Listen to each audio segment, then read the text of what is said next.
Okay. All right, guys, you are once again welcome to the live stream, what we call Ride Talk or Car Talk. Okay. It's me, Edipoku of Ride Channel, and Trevor of CBBT. Okay. Yes, all the way from Kenya. I'm from Ghana, and we are doing this live. This show is very interactive, so if just have your say in the comments, and we'll take your comments and we'll read them. Okay. All right. So Trevor, you are welcome. I mean, Thank you. I've had a live before, so let's say that for today you are the guest.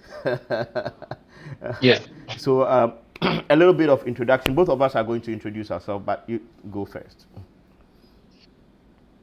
All right. Thank you so much, Eddie, for just making this happen.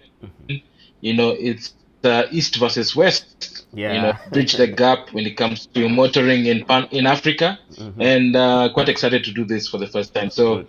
my name is Big Boy Trev. I'm a TV host, a motoring journalist based in Kenya, and I love cars, and I'm an enthusiast of cars. So, I am, I bleed petrol and diesel.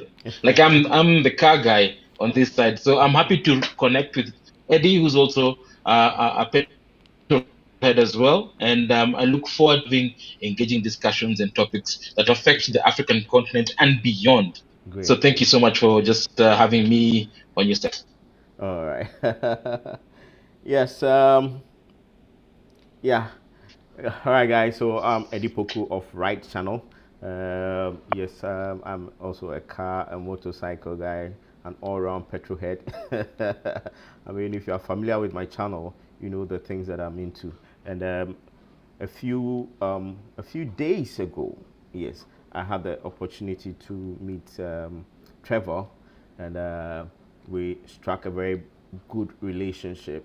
And we thought that what we had going, it wasn't good enough to keep it to ourselves alone, but we have to make sure that you all get to enjoy. So we build this big community, especially when it comes to West Africa and East Africa.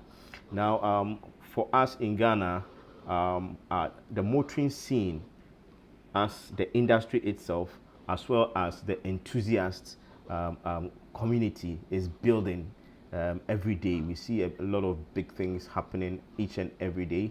I mean, in the past, when it comes to enthusiasts, we've always had pockets. Everybody enjoying their cars, the motorcycles. The motorcycling scene. We've had motorcycling clubs. We have several motorcycling clubs.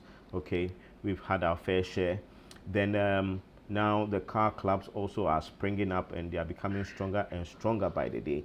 Last year, towards the end of the year, we had the BMW Club of Ghana organize what they refer to as launch control, where they rent a drag strip, an airstrip, okay, and we had some drag races, and we had two cars in particular that were gunning to be the fastest cars in the nation, and they were all hoping to be able to do the quarter mile in under 10 seconds. Yes, seriously fast weapons, I must say. Wow. Yeah, it was a great spectacle. The videos are online on my channel. You can see a few videos, and there are a few other outlets online that you can see some very good videos of the event. It went down pretty well. That is not the first drag race event we've had. We've had several. I think I can count about 4. Okay, and for motorcycle events also, I can count so many of them. I mean, until now, the motorcycling community has been more active and proactive. Yes, but now there's a lot. Now there are a lot of car meets. I think almost every Friday evening you have people bringing out their nice cars. In the past, people didn't like to show off their cars, but gradually that kind of thing is going away.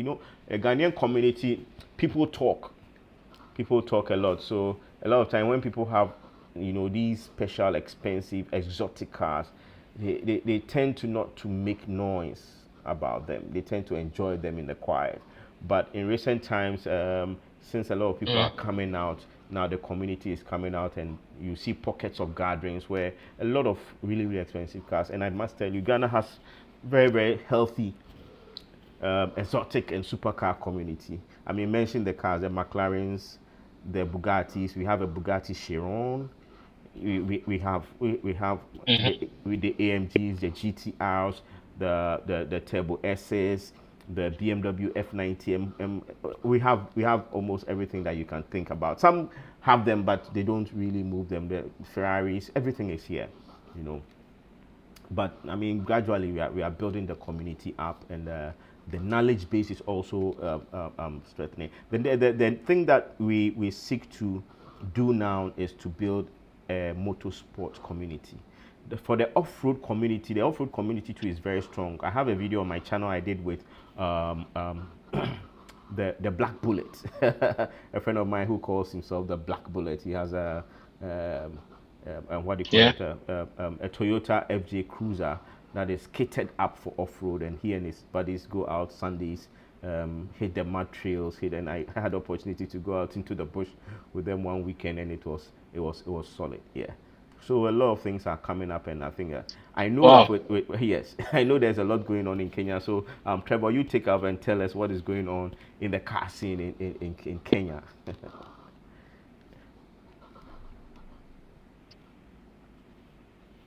So our casting is relatively young. I would say young because we've always had people having all sorts of cars in the country. But for the last, say, 13 to 15 years, we've had communities growing. All right. So we had the ones who had those exotic cars. So people love in Kenya because of the Safari Rally. A lot of the Subaru and Mitsubishi clubs grew up in the 2000s, late 2000s up to around 2015. So there's a lot of tuner meets. So people would come with their different Subarus, the STIs, the N16s, the N12s, Mitsubishi Evos. Wow. So there was a whole phase of that, and that sort of rallied people into buying accessible cars that can be tuned to give you a lot of horsepower. Now these groups also collated together and began having meets. So they do monthly drag races, just like in Ghana. They go to selected airstrips and do I think there's one club called Club Sport TT or something like that. They've always been doing this for the last 10 years. So they actually have a monthly meet. They do time trials. They do drag races, and then they categorize themselves. They've really struggled to get into the space where they're recognized by the Kenya Motorsports Federation, which is the body that is recognized by law to manage such events, and they managed to do that. And now that the Safari Rally came back 2 years ago into the world circuit again, it's now buoyed that activity.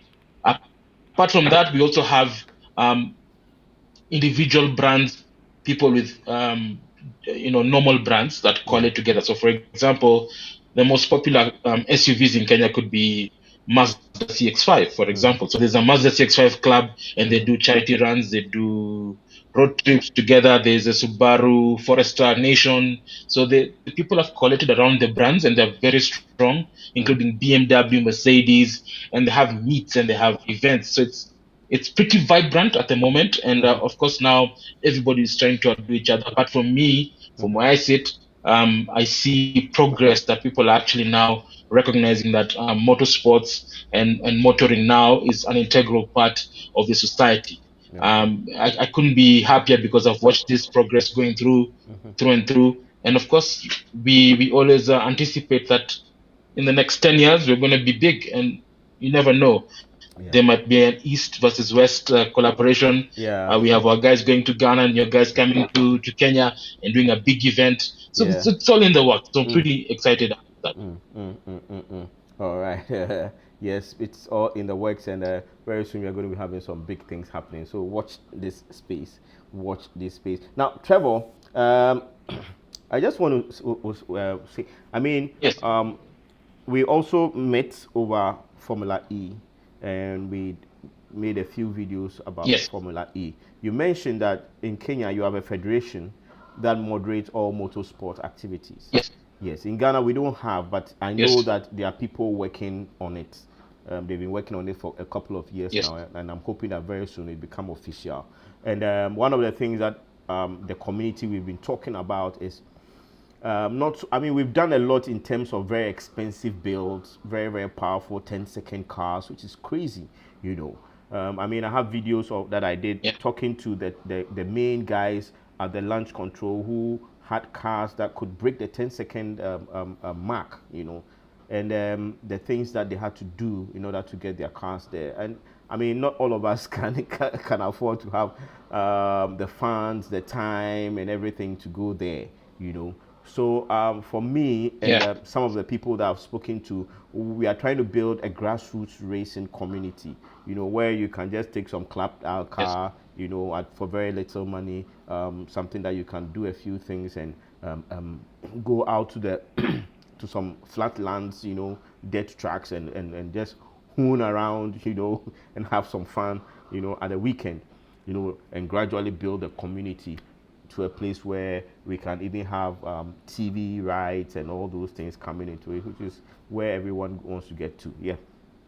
But talking about Formula E, I mean, for people to understand Formula E, they need to understand Formula One or motor racing in general. And since you're a big F1 fan, just take it and talk about Formula One, then tie it into Formula E, and then probably say a little bit about what we we experienced last weekend in Cape Town, South Africa.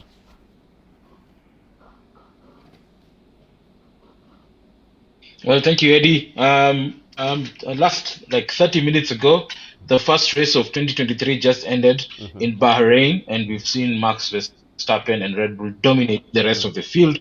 And it's no surprise because they've really worked hard with their concept from last year, and they've continuously improved because you know the regulations have not changed that much, so they've just continued to eke out some more performance from the vehicle. So Formula One, like you said, is a sport that is regulated by the FIA, which is the world body that is responsible for sanctioning such events. And of course, now FIA has different categories. So you have Formula One, which is the pinnacle of motorsports. Then you have Formula E, and then you have WRC. So all these are licensed to be part of that whole global motorsports arena. So for Formula One, it's pretty much interesting because it's a sport that I've been following for quite a while.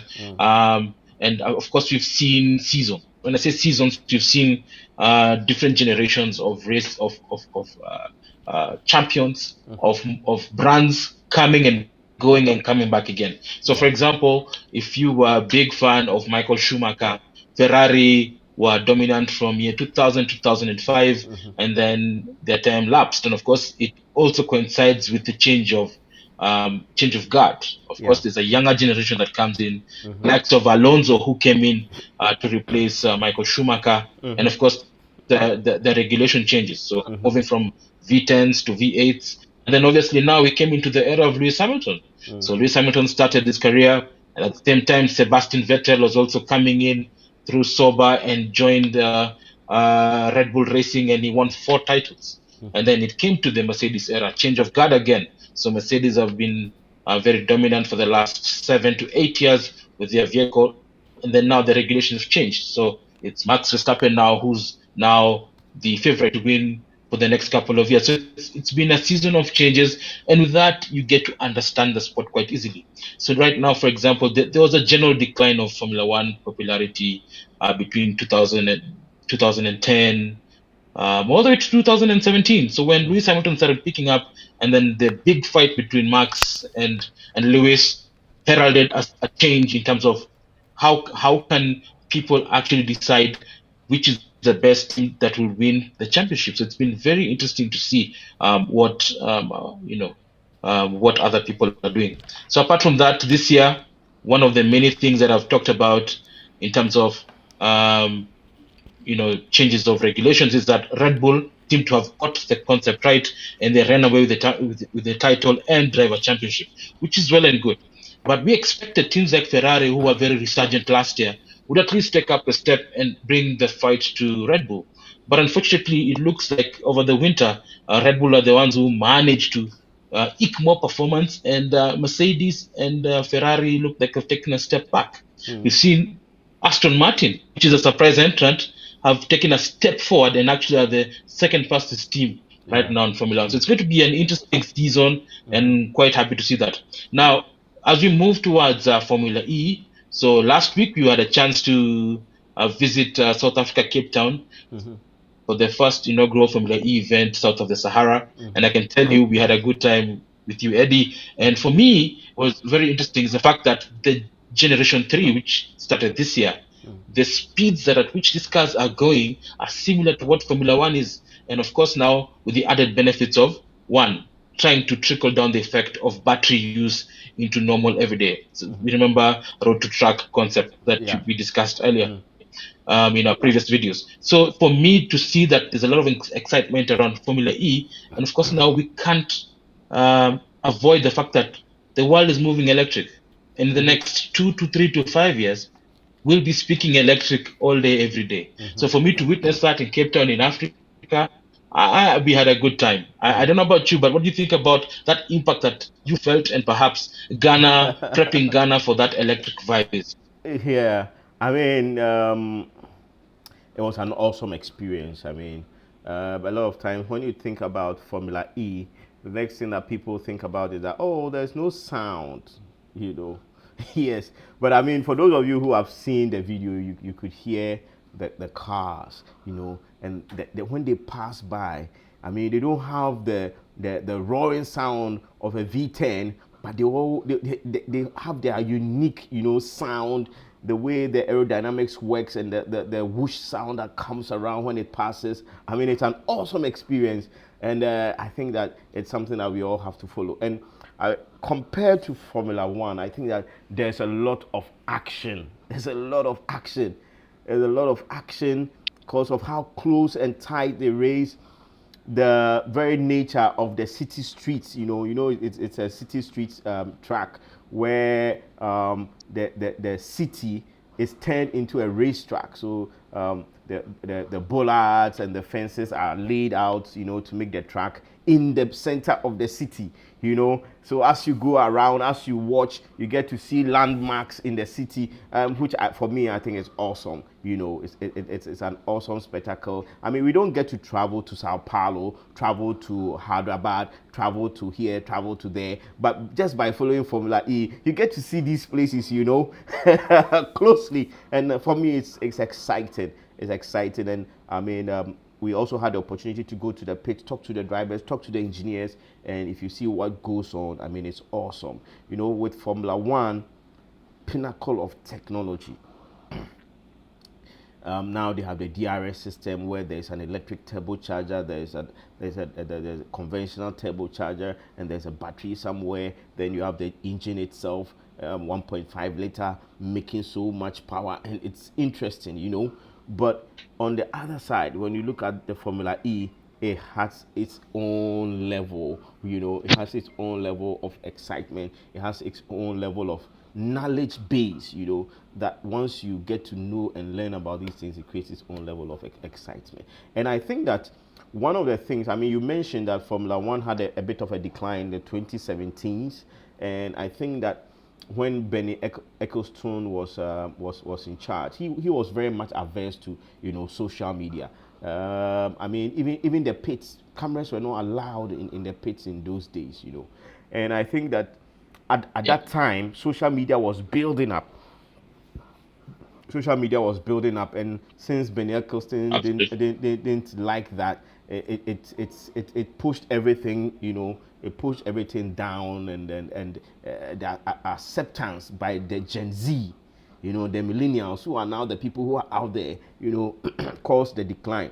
So when they realized that things are going bad, then they decided bringing in, I've forgotten the lady's name, and now they have their own reality show, and it has brought up, I mean, now if I look at my workplace, when I joined the company, anytime I talk about Formula One, even to the sports team, it was like, this guy is speaking Arabic, but now they are all watching Formula One, which is very, very interesting, So I mean that's really, really cool, and we are looking at such a time that we can have other, motorsports events, all across. I mean, Africa, we need our own motorsports event. I know Kenya You have your own. That's true. I know South Africa too. They have a very strong, and we have to build up so that we can have one that our Yes. own, our own. Yeah. Yes, Trevor. Absolutely, and I agree with you. There's a need for us to coalesce together and come up with our own events. If we need to be part of the global community, we need to fight to have Formula One come to Africa. We need to have Formula E. Instead of coming to Cape Town or having additional towns like Accra, we could have it on the seaside. You can have it in Nairobi as well. The Safari E-Prix or something of the Yeah. sort, or the Gold Coast E-Prix. There is a lot of things that we can do as Africa, and it starts now. Yes. How do we I mean, start collating different people from different parts of the continent? I think that for South Africa, the Formula E was so important for them because I know that behind the scenes they are working really hard to bring Formula One to Kailami. Yes. Yes. Every time when we talk about Kailami, I mix Kailami with Kilani. Yes. So South Africa has a lot Yeah. of several racetracks, and we have Kailani and we have Kailami. And I know the South Africans have been working hard to try and get Formula One in Kailami racetrack. So yes, it was the Formula E was something that they needed to do and pull it off really well so that they can get that attention for Formula One. And I'm sure that they have been able to get the attention of the FIA to bring Formula One to South Africa. I think that Formula One has to come to South Africa if they want the sport to build up in enthusiasm and they want to build up the community. I mean, they are doing well with social media, their reality show and everything.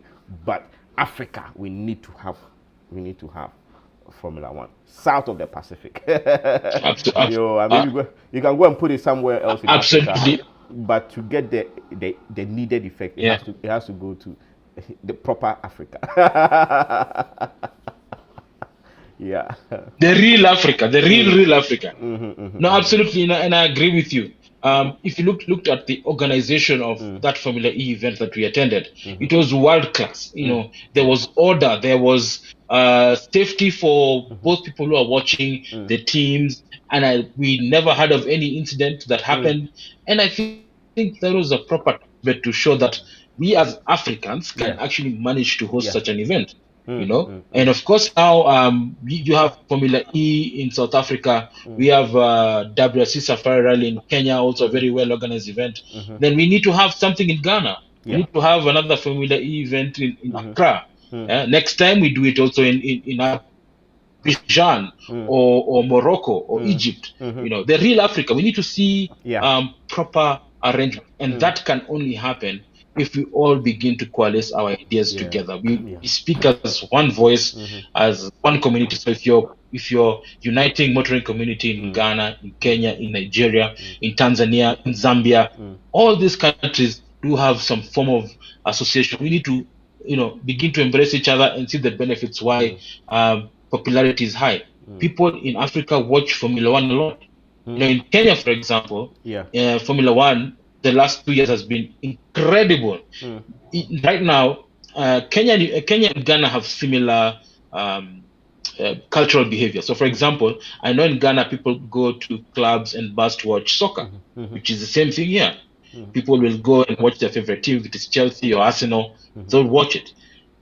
But now most clubs are now fighting for space for Formula One. So if you go to a club and you do not have a Formula One screen or viewing area, people will not come to your club. Exactly. So for me, I see the growth that is there. There's that opportunity for us to now coalesce such events. And trust me, when you have these motoring bodies beginning to see the upward trajectory in terms of viewership, they will begin to listen to us. They will. Definitely they will. And at the end of the day, it's all about bringing the continent together. Yes. And I think that we have to get our motorsport organizations together, then get our events together, then we can both push. Now let's talk about the industry, the auto industry. Trevor, how is the auto industry in Yes. Kenya like? Okay, so I'll be very broad so that at least anybody who's listening for the first time can get a clear picture of the Kenyan motor industry. So it's a relatively small industry, but it is growing. In Kenya, the number of vehicles that are sold on our roads is about 120,000 vehicles. Oh. Okay, Mm-hmm. that is uh, out of that 120,000 vehicles, 20,000 are new cars, consist of new cars, they're not grey imports. Okay, then the rest of the 100,000 are basically your grey imports from Japan, from the UK, from Singapore, and also other places. Right Mm-hmm. now, because that is the biggest segment in the country, the vehicles are readily affordable. Like they're not as expensive as a new car because the taxation is slightly low. People are able to afford them. But if you go to the new car scene, the majority of vehicles on the new car segment, the 20,000 would be commercial vehicles. So we talk about your trucks, your buses, your pickups, and then the rest would be now your SUVs, your crossovers, and your sedans. So that is the mixture of the country. Now, in terms of looking at the growth perspective, there's a lot that's happening. So in the new car space, the main dealers now, like CFI is also in Ghana. We have OEMs, OEMs like Ford, who are planning to set up a factory in Thika, which is just outside Nairobi. Isuzu is a big player in Kenya. It's the oldest vehicle assembler in Kenya. I think they were here in 1975. Then you do have also AVA, which is Association of Vehicle Assemblers in Mombasa. So they build their contract assembly. They build brands, Mahindra, Proton. They also do Toyota. They're very big assemblers of the Toyota Hilux and the Land Cruiser.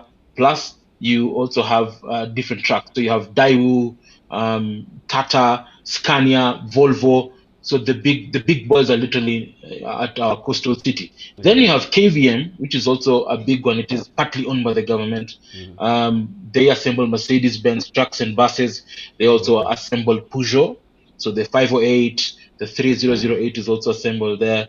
Okay. Volkswagen also assembled at that particular facility. So your Polo, Volkswagen Polo, your Tiguan, and now they're also doing the Caddy. The Caddy is an interesting delivery van that is also very popular. So generally, we do have a vibrant scene that is growing. We've seen many manufacturers, showing interest in Kenya because Kenya is the entry point for Eastern Africa. So we supply and are the launch pad for getting into the Ugandan market, the Tanzanian market, South Sudan, uh, Rwanda, Burundi, and now DRC, which is Congo. So Kenya, from that point, is able to be a launch pad, and the reason is because Mombasa is the biggest port in Eastern Africa, which is our port, our site, and of course now our road network, our railway system is sadly advanced than the rest of the region, and we're able to supply those regions with different commodities. So Kenya for that is growing. Now, in terms of penetration, when I say penetration, is the availability to buy a car in the market. Of course, majority of the middle class can afford to buy a car. The only issue that we face is availability of credit. Like just like in the States or Europe, where people have disposable income, banks are able to loan you out money to buy a car and you're able to pay back slowly over a given period of time. So that is something that is being worked on slowly, and I am assuming that in the next 5 years, when things become very stable, then once you have access to credit, then people will be able to buy more cars and more so brand new cars. All right, all right. That was insightful. I mean, the Ghana story is also not too far along from that. Yes, in Ghana, for we have our dealers. The truth is that, I mean, Yeah. if you go back into history, Yes. we've had, in fact, our around independence, our auto industry was very, very, very strong, and it built up to a very strong position where at a point Yeah. we had our own indigenous car brands, building cars indigenous designs. Yes. I mean, in my lifetime, I saw one or two of those. You Correct. know, then we had coach building. Coach building, we had the likes of one company called Yes. Willowbrook. Then there was Yeah. Neoplan, which is an European company, but they also built a coach plant here where they bring the chassis of the buses and they build very very good buses. And that company still exists today. Only their business is a bit low because of imports. Yes, but we also have in recent times, we've had the likes of Japan Motors. We've had the likes of Japan Motors. They are into Nissan vehicles, and they've started assembling the Navara here. Then they also at that same plant, their sister company is Silver Star, and Silver Star does Peugeot. So they are also assembling the Peugeot Landtrek and the 3008 here in Ghana, which is very very solid. Toyota Ghana is also doing the Hilux, and at that same plant also CFAO is doing the Suzuki Swift. So now that one is also Yes. is being assembled here. But when it comes to consumption of the masses source their cars because we drive on the left, the proper side.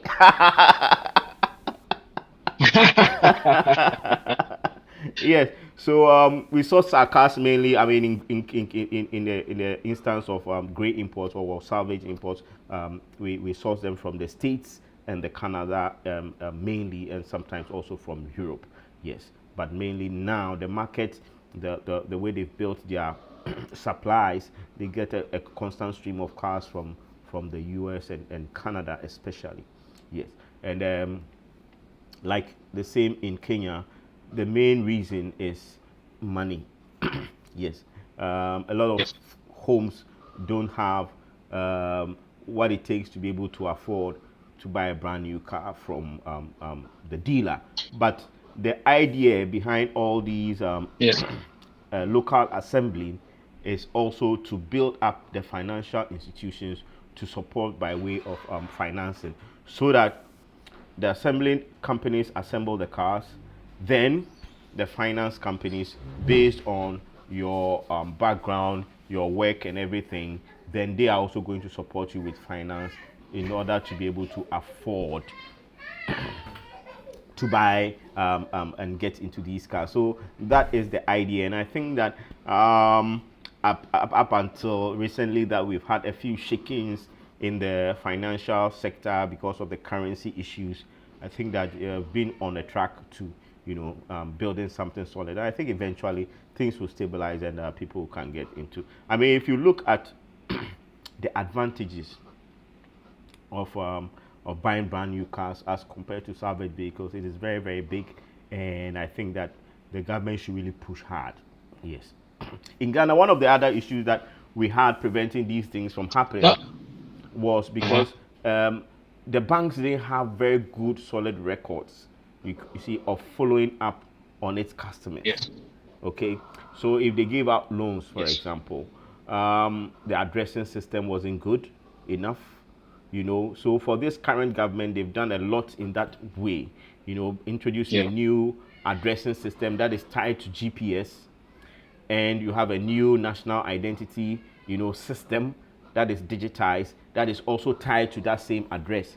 So if you collect a loan from a bank, there's no way you can get away with not paying. I mean, in these times, and it's tied, and everybody also has a new TIN number Yes. that has a task identity number, and it links everything together. So, and very soon they are planning to tie it Yes. to your passport and everything. In fact, the national identity card that is issued when you get registered, the idea is that one day they claim it has a capability to replace your passport because it has all that storage in it and it's digitized, fully digitized. So yes, that's where we are going here. Yeah. Let's travel. Now that's a good thing. I think there's something that you've mentioned about salvage cars that are very popular because they're easy to fix and you get it at a low price. It's also similar in Kenya that we have salvage cars, but it's not as as Ghana, because I think the cost of buying a new an imported vehicle, a gray vehicle, and the cost of fixing a salvage are close. So somebody would prefer to buy a car that's just in good condition from Japan or whatever. So I find that interesting that in Ghana a lot of people are now doing salvage. But I've seen on the accessorizing part. So what people here do, there's something called facelifting. Yeah. So facelifting, for example, you know the Toyota Prado, right? Yeah. So the Toyota Prado has been constant for the last 10 years or 10 years. Yeah. And what has been changing is the face and of course the rear tail light. Exactly. So Yeah, what the people do is Prado to buy and the those normal Land upgrade Cruiser. kits. You see, so you find like you're having a 2010 Prado, and you want to upgrade to a 2021 version. So there are kits for that. So people go to Taiwan and China and Dubai and buy those kits, and they come and fix it. Yeah. And then what it does is you can facelift your old vehicle and fetch more money Exactly. when you sell it as compared to leaving it as it is. So that is an interesting thing that I've noted from your conversation. The second thing is that you've called the TIN number. The government had tried to do something similar in Kenya. So it was called the Huduma number. Huduma means assistance number in Swahili.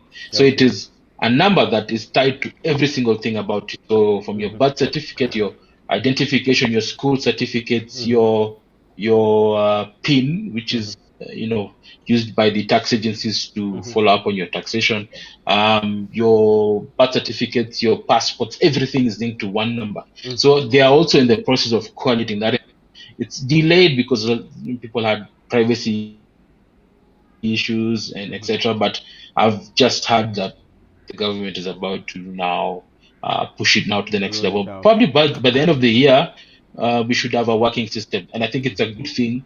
And also unequally can be abused, but it's a good thing because now you'll be able to go to the bank, be able to ask for credit because the bank will know that this is his unique identification number, and they can easily trace you in case of anything, and they can easily be satisfied to give you credit because they know the full details about you, and also in Kenya we never used to have a credit score system. So banks would deny you if, say, for example, you had a loan and you skipped payment, and most of the banks would report you to the credit reference bureaus or CRBs, and that one had a negative effect. People could not get credit, and at that time during COVID, many people missed their payments because there was no income at the time. So the new government now has changed all that, and they're saying now will be able to access credit, and they're building a credit score system like in the US or the UK, where you're judged based on your ability to pay. Yeah. So even if you take a small loan, if you pay on time, your credit goes up. If your utility bills are paid on time, it goes up. So that will offer many people the ability now to go to banks and approach them to buy cars. But the only issue is that is one part. The government has done its part. The second one is obviously inflation and interest rates. So banks would abuse interest rate. They would lend out money at 25%, which to me was a little bit, it's too much. And the average that the Central Bank of Kenya had actually given about 8.5. Yeah. So if banks were able to say, okay, we can only do maybe 9%, then most of the people will be able to get those access to financing facilities and be able to buy the cars that they need. Okay. All right. All right. I mean, a lot of parallels to draw from this. I mean, the same issues. After you've been able to put everybody in that place where they are comfortable, then the next thing that the government has to do is the cost of the quality of lives and earnings of the average Ghanaian or Kenyan should come to a certain level that they can afford. At this particular time, not a lot of people can afford. Even if you are giving them soft payments, they still can't afford. A lot of times when people talk to me about, oh, I want to buy this car, I want to buy that car. Ghana, Yes, we that's have true. our salaries are not high, but we have taste for very, very good, cars. The Mercedes and the BMWs. Just like many Africans do now. Yes. So you buy Yeah. the car, and after a few months, the car starts to deteriorate because your salary level, although you can buy it salvage and you can afford it because you are buying salvage, you cannot keep it on the road because your salary level is not at that place where you can, sustain or maintain a Mercedes or BMW. So people buy it, and after a Yeah. few months, you see the car and it looks like crap because everything is just falling apart. Especially when you bought it salvage, because these cars, they are well and good only when you are servicing them very, very well. I mean, people say, oh, BMW is not reliable, Mercedes is not reliable. No, they are reliable. I mean, I always say that the brands have a reputation to behold. I mean, how would you feel if you built your best product and people just keep saying crap about it, that, Yes. oh, it's not reliable, it's not reliable? It is in their interest to make the cars as reliable as they can so that people will keep coming to buy, But if you don't maintain it and do what Correct. they expect of you as the owner of the car will fall apart, you know. And that is one of the things going on in Ghana. People buy cars that they have no business buying because they can't afford to keep them Absolutely. on the road. Their money is just good enough for them to buy it, but they can't afford to keep it on the road. And after a few months, it falls apart and it depreciates, which is good for us, the enthusiasts, because we get to buy it cheap. Yes. Yeah. Yes, if you join us, this is Car Talk, Ryde channel versus um, um, um, Cars with Big Boy Trev, all the way from Kenya, and yes, we've been having a good time talking about cars in relation to our countries, and it's been great so far. I mean, Trevor was talking about people doing conversions, changing um, um, cars, old models of cars, let's say a 2010 Prado, 2010 Toyota Land Cruiser and things. And in Ghana also now that is quite big, that is quite big, and yeah, and that is something that is going is going on. Yep. If you just joined, it's a live. You can just share your contributions and questions, and I'll be glad to read them.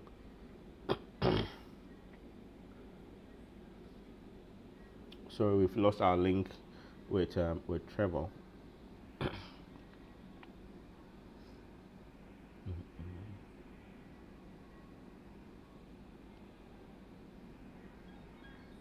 Yeah.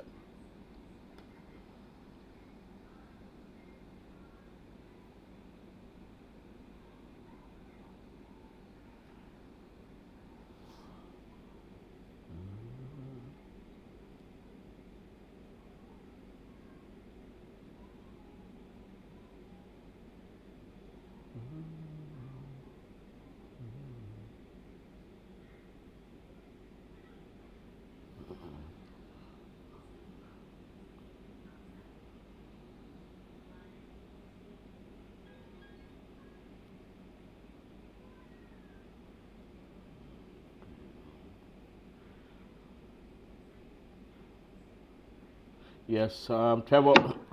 Yes, we lost you there.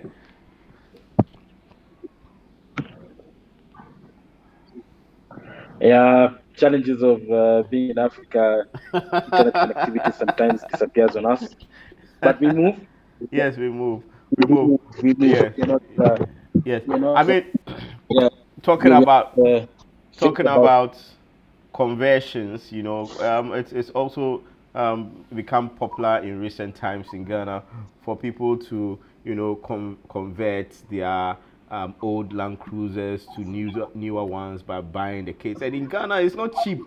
I mean, sometimes I wonder the price that people pay to convert the cars, the exterior and the interior, to make it look. I mean, yes, essentially, I mean, if you take the Toyota Prado and the Toyota Land Cruiser, they've not changed in a long time until the recent one where it was an inside and out change. The previous ones, it was just cosmetic changes, you know. And I mean, it makes sense if you still want to keep your old Toyota Land Cruiser to upgrade the exterior, you know.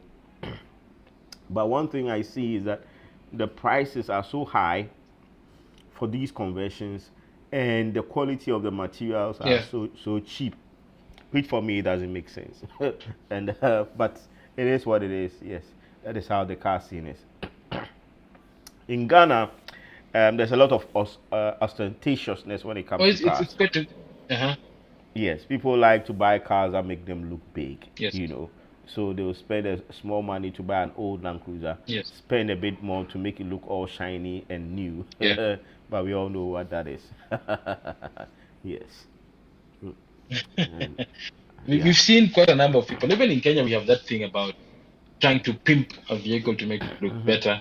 Although the skills are not there yet, like if you're to try modify a vehicle like what Brabus would do or Overfinch, there are people who import them directly and just buy them as is, but Yeah. you'll also find people who try to spruce them, but they're not up to standard.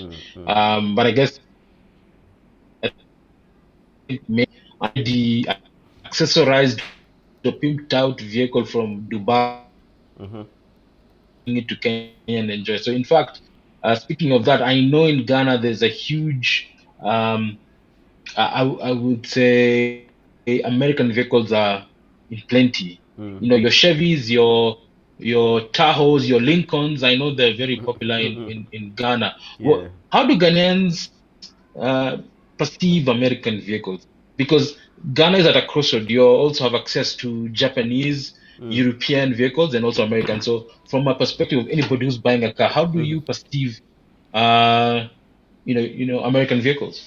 Well, I mean, until recently, most Ghanaians saw American vehicles as wasteful and not properly built. Yes, but in recent times, you know, the Fords and the Chevys, they've really, really improved their cars, especially the Ford 150. And in Ghana, like I mentioned, I mean, Ghana, a car is a big status symbol. Yes, a car is a really, really big status symbol. Of So you course. have somebody who does not even own a house, but will be driving or owns a car that it's more that can buy him a very, very good house. You know, because yes, once you are driving, you are Yes. seen as a big man. You know, especially when the car is big and shiny. Correct. Yes. So in recent times, there is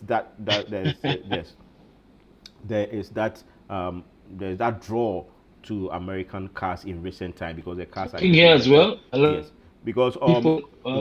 because in Ghana, one of the things too is that until recently we didn't have very, very good mechanic shops apart from the dealers. So a lot of time people Okay. bring these American cars, they struggle for parts, they struggle to fix them. So yes, but as a whole, number one, respect is for European cars, the likes of Mercedes, BMW. You know, number one. If in Ghana, if you say you are rich, you know you have a Mercedes, you need to have a BMW. You know, then now people are going into the exotic cars in recent time. We've seen a Bugatti Chiron. Some man bought it for his 60th birthday. And I mean, he has all the cars. He has the McLarens. He has Teslas. He has McLarens. He has Teslas. He has Ferraris. He has them all. And on his 60th birthday, he bought himself a Bugatti Chiron. You know, and it was huge. It was huge because everybody was talking about it. You can go to my Instagram and you can see short clips and videos of that particular Bugatti Chiron. Yes, but yes, our tastes. Number one is for European cars. Then you go to the American cars. Then you can talk about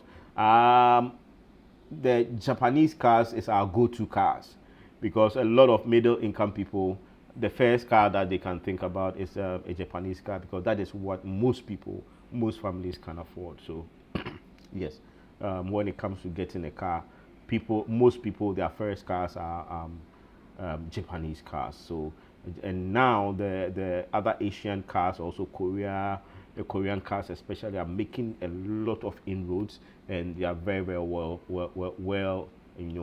bought, especially those who buy new. The probability that they'll buy a Korean car is also pretty high, especially, I mean, if you compare to the Japanese brands, the well-established Japanese brands in Ghana, when you talk about Toyota, for example, it's not exactly cheap. It's cost effective but not cheap. Yes, but the Korean cars are a bit cheaper to maintain. So if you want to buy new, most people will first look at Hyundai, they will look at Kia before they go into the Japanese cars. But most people buy salvage. Toyota is huge. Toyota Corolla. Yes, their mind, their rationale is that they are very reliable. I mean, if you don't have a lot of money but you want a good car so that you can enjoy sort of relative good life, you want a car that is reliable so that you don't have to be crying to the dealer or to the mechanic every now and then. But I mean, I have my own thoughts about some of these things. But yeah, relatively, that's what it is. Yeah. Yes. Yes, Trevor.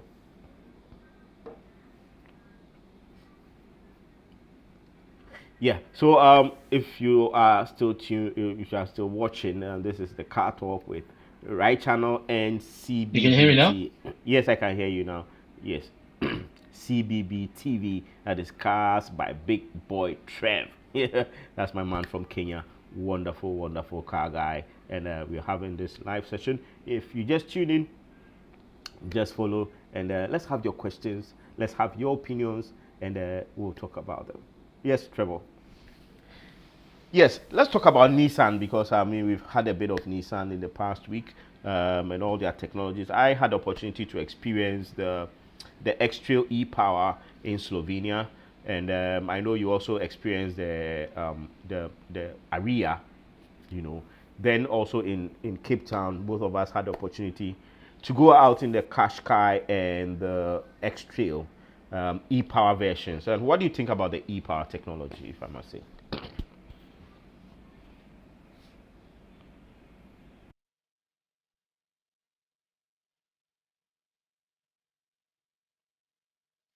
Well, for me, I think the e-power technology is a good thing because Nissan actually thought about taking that step before getting into full electrification. Now, two things: the e-power is a fantastic, it's a fantastic technology because it bridges the gap. Because we all know that in Africa and other parts of the world, we do not have, um, full electric power. We don't have it at the moment. But the only issue that affects a lot of people is the fact that there is range anxiety.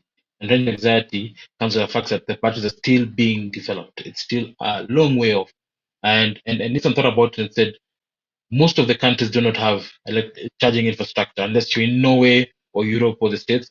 Infrastructures are available and you're building electric cars. What's going to happen? We have to first bring the masses to feel how an electric car feels as we solve the battery issues and give them a more conventional way of creating electricity that will drive the wheels. So come e-power.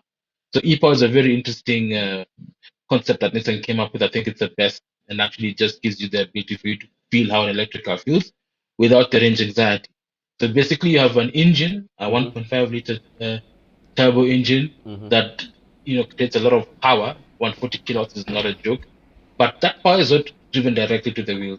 This engine acts as a generator, so the power is actually sent to an inverter, and the inverter now charges the battery, and the battery takes the power to the motor and into the wheel. So the drive is 100% electric, but the way they create the energy is using a conventional way, which is at the moment, short and mid-term, very appropriate for emerging markets, so Africa, India, Latin America. It's a technology that really, really works. Of course, now building that, remember the road to track concept. So Nissan have been able to create that kind of, you know, uh, e-power facility simply to make sure that everybody is able Mm-hmm. to, experience electric power. Now, with that also comes with the e-force technology that we also experience with the Nissan X-Trail. And the e-force is basically electric. four-wheel drive. So basically, you do have quite a number of two things. One, the ability to control traction on all four wheels using an electric motor. Number two, the benefits of it is better car control. Remember, when you're driving, there are certain characteristics of a car that you probably feel. There is a pitching, which is the forward movement when you're braking. So when you have pitching, it affects the stability of the vehicle. So what the e-force system does is to reduce the amount of wheel spin on the wheel that has more weight, and through torque vectoring, it is able to redistribute and float on a wheel to ensure that the vehicle remains very stable, either when braking or when taking corners. So you're able to transfer power from the left to the right side of the vehicle and in between the axles, giving you a better traction and better drive and able to be safer on the road. So that's one of the added advantages of e-force, and we felt that with the X-Trail. And I think it's a new way of creating vehicle dynamics to ensure that vehicles are now able to drive very efficiently, comfortably, and safely for the consumer. But for me, the biggest thing is the e-power. And I mean, we were told that there'll be quite a number of new products that will be coming with e-power apart from the Qashqai. You have the X-Trail. There's a Nissan Kicks, which will be a smaller vehicle built in India, but it will be affordable to the masses and it will be powered by e-power. So that is something exciting that we as Africans will get. Ghana will get it. Sub-Saharan Africa will get it. It will become at an affordable rate. And then obviously you start seeing it also trickling down to the much bigger products. You never know, they might even think of putting e-power on the Navara, which is actually built in Ghana, Yeah. because they're all trying to offset that carbon neutrality that they keep on talking about. And e-power is the next step to that evolution. Wonderful. I mean, if you have not experienced these technologies before, yes, I think that it's a lot of times people tend to perceive it out like we always say. The rationale is for it to be a stopgap technology, okay? But then it really works. I mean, if you drive these cars, for example, when we went to Killarney, one of the things that they sought for us to experience was how it helps in torque vectoring so that the car can handle very well. You know, SUVs are usually heavy and don't handle well, you know. I mean, the Qashqai and the X-Trail, the X-Trail in particular is pretty heavy, you know, a little bit over 2 tons, yes, but it carries its weight very well. I mean, I drove the car at Kalani in the slalom, you know, but then the car smartness were really admirable and reasonable, you know, no cause to be scared or to get your tummy churning. And one other or two other features that the e-power also brings is that you can have full EV driving for a few miles, where you press a button and the ICE engine just goes off and you get to drive for a few miles only on electric power alone. That is one. Then number two, you also have one pedal driving, okay, which a lot of electric cars have. You barely have to touch the brakes, and the X-Trail and the Qashqai also, by virtue of the e-power, also have that particular feature where you just drive with the accelerator. You step on it, the car moves. You know, once you take your foot off, the car stops based on how fast you're going. The faster you are going, the harder it is going to brake. I mean, I drove the car really hard. The X-Trail, I really drove the X-Trail very hard on the hills of Slovenia. Wonderful twisty roads. I mean, Nissan knows how to choose locations that will bring out the best in the cars. I mean, the road was really twisty. They were back roads, so they were not 100%, you know, and driving it in the one pedal, you know, mode, it was really effective. I mean, I had my co-driver Alta Gostak of Worldwide Works in South Africa, and he's into tech, and he was really impressed. But I still managed to get him to almost throw up, you know, because of how hard I was driving the car in the corners, even off road in one pedal mode. It was really effective. I was pretty impressed, and I told Mike Whitfield, who is the MD of Nissan Africa, that we need to have the e-power in Ghana so that people can feel it. Yes. Yes, Trevor. Yes. The ARIA, you were on the ARIA, right?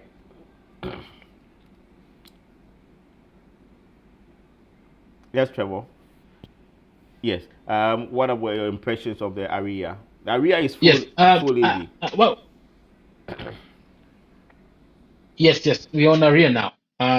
So the Aria, which was an interesting product, we did actually the Aria when we went to Stockholm last year, and the Aria was an interesting preposition from Nissan because for me, Nissan has always been that brand that has always been, standard. It's nothing fancy about the brand at that Mm, time. But the Aria just came with a different concept. So they mm, brought Japanese luxury into an SUV that is so desirable. And we saw the Aria had very good range, very good power. But the most outstanding thing that I see that has trickled down from Aria to X-Trail to Qashqai is the build quality. I have never seen Nissan goes so hard in terms of building a vehicle that has very good build quality. The materials on the vehicle are so premium. I promise you, if you were to cover the logo of Nissan and ask somebody to touch and feel the different parts of the vehicle, the dashboard, the door linings, they would say ideally this is like a Mercedes Benz or a BMW, simply because Nissan have taken time to ensure that the surfaces that are available for the are big deal. You have your South Korean branch, Hyundai, like you have your European brands like Peugeot, like Citroën, or Opel. Oh, we lost Trevor there. Yes, very, very solid discussion we've been having. I mean, in recent times, Nissan has really, really picked up its game when it comes to, the quality of its cars. I mean, I've been saying that until recently, I always felt that the quality of Nissan cars had gone down and their cars were lackluster. But in recent times, the Qashqai, the X-Trail, very, very good, very well built. All the touch points has very, very soft materials. The leather is great, squishy, very good. The infotainment system, huge screen, 12.5 inch, and the driver instrument cluster also has an LED screen, very big, and the same car. I mean, after all these two big screens, you also have a head-up display. I mean, that is good kit. Then you have good touch points. In terms of all the leather. On top of the dash, on top of the door cards. I mean, marvelous. And I think that yes, I think that they are doing something really, really, really well. I mean, I'm very, very impressed with the quality of Nissan's vehicles in recent times. Yes, Trevor, are you there? I'm here. Okay, so I can hear you loading. yeah, so you are talking about Clear.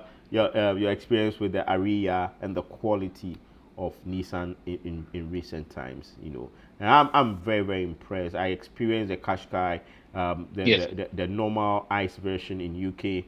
A few I think that's about a year ago, and I was really, really impressed. Then again, I had the opportunity to drive it recently in South Africa, which is the e-power version, and it was Yeah. really, really impressive build quality. And that same experience I had with the X Trail in Slovenia and also in Cape Town, South Africa. Their build quality is very, very, very good, very, very good, very impressive. And like they always say, road to track, track to road.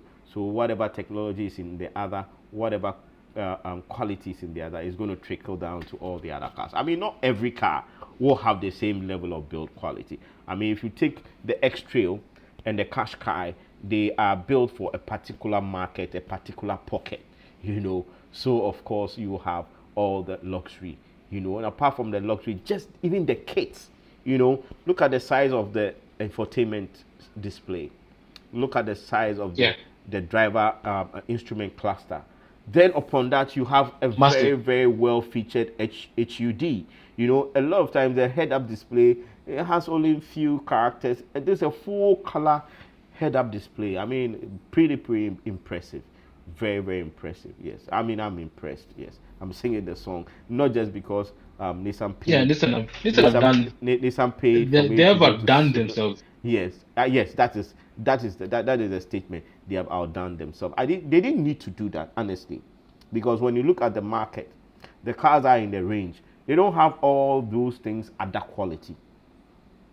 So they have outdone themselves. Correct. They didn't need to do that in order to win the market. And I think that, I mean, if you are looking for a RAV4 Prime, you are looking for something in that region, I mean, you have to definitely take a very strong look at the X Trail. Yes. Yes, Trevor. Yes, we've done Absolutely. about Fantastic vehicle. we've done a little over an hour, and yes. What else can we Yes. be talking about? It's car talk. We can talk about anything cars. Yes, we can talk anything about cars. So this quarter we have quite a number of vehicles that will be launched in African markets, and they're significant for the African market. We know that Toyota are just about to launch the revised version of the Fortuner and the Prado, which are very popular in basically Africa. Yes. And like I said, Toyota, they don't go full out and bring in a new model. They sort of evolve a model. So they'll bring it out with subtle features that will help it fight the likes of the Ford Everest, Yeah. the Isuzu MUX. I don't know if you get Isuzu MUX in Ghana. Yes, we have the Isuzu and the DMX. Mitsubishi Pajero Sport, which is also very popular here. Yeah. All the models you've mentioned are popular Yes. here. Yes. So there's that's coming. I do understand that's coming soon. And then also Suzuki are also launching the High Rider, which is a replacement of the Brezza. I don't know if you do get the Brezza or Urban Cruiser Toyota because it's a marriage. We don't have that. We don't have that. But I think yes. Yeah, it should be coming. I think that probably we have it, but with a different name, because Toyota has something called the Rumion, which also exists in Suzuki as the Etiga. Yes. As the Etiga, it's like a station wagon kind of car. I think that is it. Yes. Yeah. I mean, that is also a car that. Yes. If you are looking. So the Etiga. Yeah. Go ahead. Yeah, it's a good 7-seater. It's a family vehicle, a runaround vehicle with a small engine. Now there's that SUV space that is also growing, so you'll find it's called the Suzuki High Rider, formerly the Brezza. It's going to be also a hybrid system apparently. Oh, okay. You'll have an engine and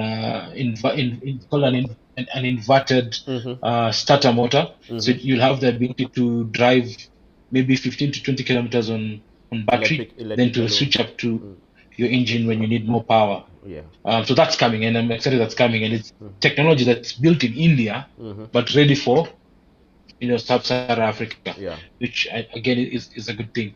Also, there are quite a number of new products as well. Mazda also launching the CX-60, which is a clone of the BMW X3. I say clone with a lot of respect because Mazda are also getting into a premium space, and they are building quite amazing vehicles. So you're having an inline 6-cylinder with 340 horsepower, rear-wheel drive with an option of all-wheel drive, and the fit and finish also very premium. So you can see there's a shift. I mean, in the market. Even the players who are never thought to be. In recent times, with the should I say the current Mazda is firmly positioning itself to compete in the space of BMW, and Mercedes, Yes. Because if you look at all the offerings, they try to make their cars drive really, really sporty. They give them really, really peppy engines. Then again, the design, the layout looks very, very European. So, I think it just makes sense. Yes. Yes. It does. Recently, before we met in South Africa, 2 weeks ago, the Landtrek was officially launched in Kenya. Okay. There are plans to assemble the Landtrek Peugeot pickup in Kenya as well, just like Ghana. So also looking forward towards that space of growing Peugeot as a brand. Yeah. And the Touareg is actually being assembled in Kenya. Wow. So the Volkswagen Touareg is also a very premium vehicle. Yeah. For those who do not know, the Touareg also shares its body with the Porsche Cayenne, the Lamborghini Urus, the Audi Q8 and Q7, and the Bentley Bentayga. So it shares its platform together. So they're actually building it in Kenya, which I find it very surprising. Yeah. Because I think they've seen there's a market where they can penetrate. That is in terms of pricing, the pricing is similar to a Prado, which is hugely popular here. So let's see how that goes, And what's going to happen in the next quarter? This in Ghana, are there any new launches coming soon? Yeah, I mean, talking about Touareg, I feel to also mention VW as one of the companies that is also assembling in Ghana, and instead of the Touareg, they are doing the smaller one, the Tiguan. Tiguan? Yes. So they are doing the Tiguan. Yes. They are doing the big SUV. It is not a Touareg. What's the name? Terramount. So they are doing the Tiguan and they are doing the Terramount. Then Atlas. Yes. It's also Terramount. called Yes. Terramount. So I think it's the same as the Atlas in some markets. Then they are doing the Amarok. Yes. Those are so those are the cars that they are doing. Then they added a new small car to it. What's the name? They added a new small car to it. I've forgotten the name. Yes. So VW is doing about 4 different models. Yes. Then, like you mentioned, the Landtrek.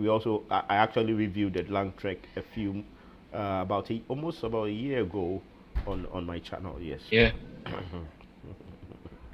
Yeah. We were unfortunate not to have it in time. Maybe because of logistics and the part maybe a bit too late to arrange everything. But I think I'll be testing it this week, and obviously I'll give you a report next Sunday when we do our weekly report about the market and the industry and what we've seen throughout the week. Yeah, the Landtrek is really impressive because in terms of kits and the build quality itself, very, very good. Very, very, very good. It really, really works. It has a huge screen, infotainment screen with Android Auto and Apple CarPlay. And for me, I mean, I'm big on tech. So if you have a car, and I think that in this particular time and season, if you are buying a car, it needs to have those things. And I mean, manufacturers should make sure that those things are in the car because it helps a lot. And it also helps to keep the value of the car. But the thing about the Landtrek is that it looks like the Landtrek originally is a Chinese car, a Changnam. I think that's the name of the brand. Yes, I think that's a design that yes, I think it's a design that they've bought from Changnam, and they've updated it to the quality of the Peugeot. And I think they are doing good sales, and it's a good car. I mean, I drove it and I was pretty impressed. Yes, the one I drove was a diesel 6-speed manual transmission, and it was pretty impressive. Yes. Yeah. Yeah. No, I'm looking forward towards that. This week, actually, I have a test drive as well because I'm shooting for the TV show. Okay. There is the Nissan Terra. The Terra is an SUV that is a direct rival to the Fortuner, Toyota, and also the Isuzu MUX and the Mitsubishi Pajero Sport. So I just had a quick glance when I was at the dealership, and I saw how the quality of the vehicle, the fit and finish, the dashboard's got soft touch leather. The screen is high res. You'd never get a high res resolution in a Toyota. Yeah. Even on the highest spec of Toyota, unless you're buying the new Land Cruiser, the Prados, they have low tech, and you understand, for them, they're selling you a 4x4 vehicle, but I think with time they'll have to upgrade because many customers are now saying that if a Chinese vehicle can have all the bells and whistles at a higher quality, you have to put all this technology in these cars. And I said, what makes those technologies tick is the fact that it helps you become more productive on the go.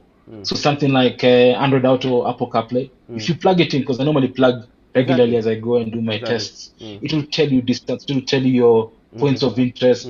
It will even suggest faster routes if you're going into a traffic situation. Exactly. And I mean, it is also able to schedule your meeting. So, for example, if you're at a meeting, it will remind you that you have a meeting. It will ask you to connect to either Google Meet or Zoom, Yeah. and all these apps are working. And you see, those are the added advantages of having technology in the cars. Now, cars are becoming part and parcel of our lives, so Yes.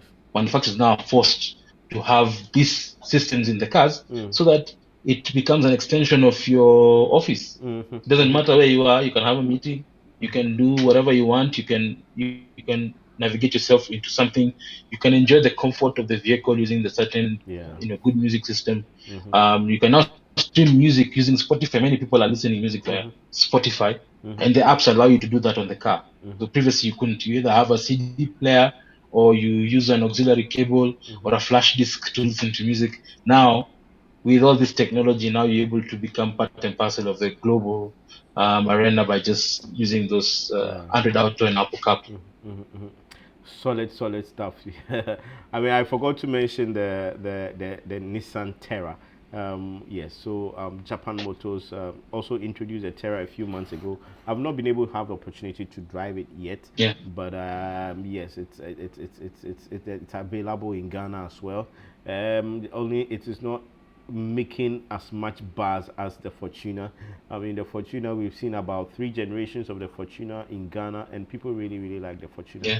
Yes, and but I hope that I mean, once people get to see it and have a feel of it, yes, they will draw closer to the brand. And I mean, talking about Toyota cars and the infotainment system, I mean, it's good to know that now they are putting high res. I mean, I know on the American market with the new Tundra and the new Land Cruiser and its Lexus equivalent, now they are doing better with better screens. But I mean, if you are driving any of the older Fortuners, Hiluxes, Corollas, I mean, their infotainment displays are not up to, and you will hardly get Apple CarPlay and Android Auto. But I think that it's high time that they understand that even though we don't have big money to buy big cars, we still deserve, and want very good quality, technology in our cars. And I think that the thing about technology is that they scale down very quickly, and the technology becomes very cheap. I mean, if I can go on AliExpress and buy a small module that is able to give me CarPlay, why can't a dealer or a manufacturer can't make it available in the cars? And I think that the dealers have to really, I mean, things like a reverse camera, Apple CarPlay, and Android Auto, they should be standard in 2023. They should be standard. Every car should have them, and that is not absolutely. That is not. Nobody should have an excuse not to put it in their car. Exactly my point. I mean, even if it's an 8-inch display, non-negotiable, or even 7-inch display, which actually, but has these things, it's perfect. Yes. And actually, it brings me to the question. There's an idea here. There's a running theme around this. Why is Africa so in love with the Toyota brand? Maybe that could be the basis of our next Sunday's topic. So for those who are watching us live or going to watch it later, you can actually send your thoughts on comments. Why do you think Toyota is so popular across Africa? What is it about the brand? Because there's a huge fascination. They used to have an ad in Kenya a few years, 20 years ago, that the car in front of you is a Toyota, and they literally meant it. They literally meant it, because you'd look outside and every other car in front of you is a Toyota. So what is the secret that Toyota have understood the African market that makes it? Is it resale value? Is it durability? Is it fuel efficiency? What do you think? So please just get onto the comments, ask us all the questions you want to ask, because we'll go through after this video, and then we'll also come up with a list of questions that we're going to discuss, and then we're going to have a session where we're going to have an interactive session with everybody who's watching, to just tell us what they think about Toyota as a brand, and in their own respective way. And what do you think? Are you getting value for money, or are we being overpriced? Because Toyotas now tend to be overpriced for what they're giving you value, and you compare to others like Nissan or Kia or Hyundai or Honda. you feel like they're taking advantage of the situation. But Yeah. what do you think? Please let us know as seen of the social media handles below. Yeah. Follow for the guys who are on the Edis channel. It's Ryde, the Ryde channel. The right channel, yes. RYDE T. channel. Please just send us your thoughts and queries and comments, and we will definitely get back to you. Okay. All right. Well, guys, it's been wonderful. Having you come along with us on this particular journey of lives every week or every other week, depending on how it's going to go. Yes, you can reach me the right channel on Instagram. Send me a message with your questions or anything that you want us to discuss, and in the in the next session we will talk about it. Okay. We want this show to be very, very interactive. So we don't want to be the people always doing the talking. We want to have your comments. We want to have your questions, and we'll attempt to answer them. And whenever we cannot, I will bring the experts into the house. And yes, a couple of experts that I can call on to answer some of your auto questions. Yes, and yeah. So yeah. So in Ghana, it's the right channel on YouTube, and with in Kenya, you have Cars with Big Boy Trev, CBBT underscore TV. Okay, yes. So thank you for joining in this live. Trevor, have we loved Trevor? Yes. Yes, we lost Trevor, but he's back. Okay, so Trevor, your last word, your final words. Yes, thank you so much for everybody who's watching. This is the start of a new era. We at Kazu Big Boy Travel are happy to collaborate with our African brothers. We're trying to bring the motoring community together. So, if you have any questions, comments, queries, suggestions, we would love to hear from you. We'll always be here for you guys, because at least we are the ones who go to the ground, figure out what's happening, and give you back the information that you so required to make a decision when buying your car or maintaining your car or anything that you need from the motoring scene. So again, let's meet next week, Sunday, same time, same place on the right channel and Kazu Drive. Sorry, we apologize for the internet. Sometimes the internet connection varies from place to place. Yes, yes.